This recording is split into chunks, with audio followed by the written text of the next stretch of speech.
kasih selalu memberi. Saya mau tutup dengan ini. Jemaat mula-mula punya gaya hidup kasih. Kisah Rasul 2 ayat 44 sampai 46. Kita baca sama-sama. Mari kita belajar dari mereka.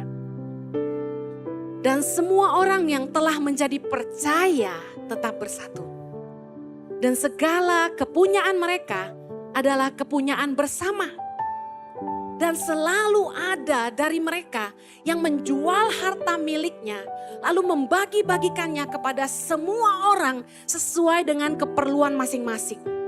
Ayat 46, dengan bertekun dan dengan sehati, mereka berkumpul tiap-tiap hari dalam bait Allah. Mereka memecahkan roti di rumah masing-masing secara bergilir, makan bersama-sama dengan gembira dan tulus hati. Ini ciri-ciri orang yang setelah menjadi percaya, mereka hidup dalam kasih. Enggak ada kepentingan diri sendiri. Di dalam kasih ada pengertian dan penerimaan. 1 Petrus 4 ayat 8 bahwa kasih menutupi banyak sekali dosa. Amsal 10 ayat 12 berkata, kasih menutupi segala pelanggaran. Saya mau kasih tahu, enggak ada orang yang enggak pernah buat salah. Katakan kanan kirimu, enggak ada yang sempurna.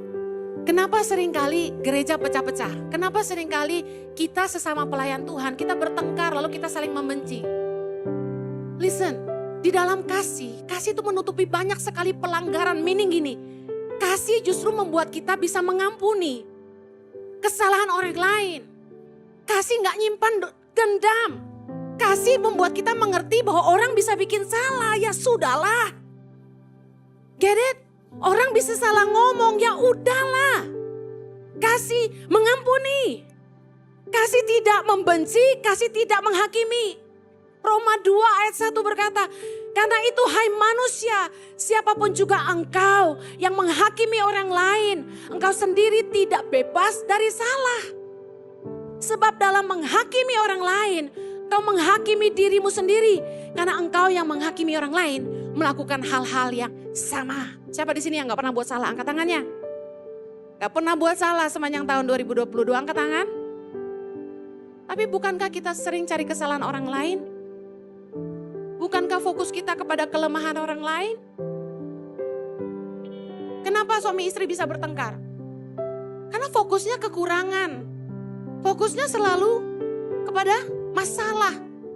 Kamu begini sih. Kenapa gak bisa belajar nerima? Waktu kita masih pacaran, kita suka coklat, es krim coklat.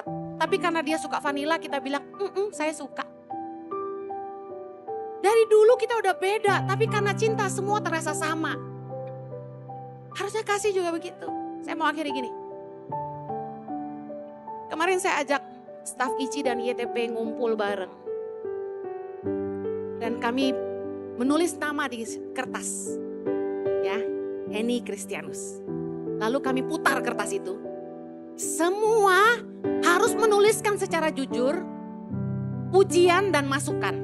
Plus and minus di kertas itu. Tentang pribadi yang namanya di kertas itu. Tujuannya supaya saling membangun. Tahun depan kami mau jadi lebih baik. Diputarlah semua kertas itu. Saya juga nulis untuk beberapa staf. Ada orang yang membuat saya sulit untuk tulis negatifnya dia apa karena menurut saya dia luar biasa. Lalu ada orang-orang yang lebih hebat mikirin negatifnya daripada positifnya. Justru saya kesulitan nulis negatifnya. Kemudian waktu itu diputar lalu kembali kertas saya ke saya baca. Tidak bisa melihat siapa yang tulus. Emang gue Tuhan? Kan firman Tuhan bilang gini, manusia lihat penampilan, cuma Tuhan yang lihat hati. Wah, Bu Henny gak peka sama Tuhan, masa gak bisa lihat orang itu tulus apa enggak? Kan gue bukan Tuhan. Lagian urusan tulus gak tulus itu urusan mereka sama Tuhan, betul gak sih? Saya mau akhiri dengan ini. Saya sedih kenapa masih ada yang saling menghakimi. Intinya kan mereka kasih tahu saya bahwa ada yang gak tulus di antara kami gitu kan. Tapi saya muji orang itu karena saya dekat sama orang itu, saya berkati dia gitu kasarnya. Mungkin saya dekat dengan dia tapi gak bisa lihat nih orang gak tulus. Menurut saya gini, kalau kita mengasihi, kita Kita tahu enggak orang itu punya kekurangan. Tapi kasih menutupi banyak pelanggaran. Saya belajar gini, saya sendiri enggak sempurna, saya banyak salah. Oke, waktu habis, oke. Saya sendiri enggak sempurna, saya banyak salah. Karena itu saya sadar sekali orang lain juga bisa bikin salah dan saya selalu ingin mengampuni semuanya. Dan saya percaya Tuhan yang datang buat kita, Dia kasih kita kesempatan hidup yang baru. Kita semua juga harus kasih kesempatan yang sama buat orang lain juga. Yang mau katakan amin.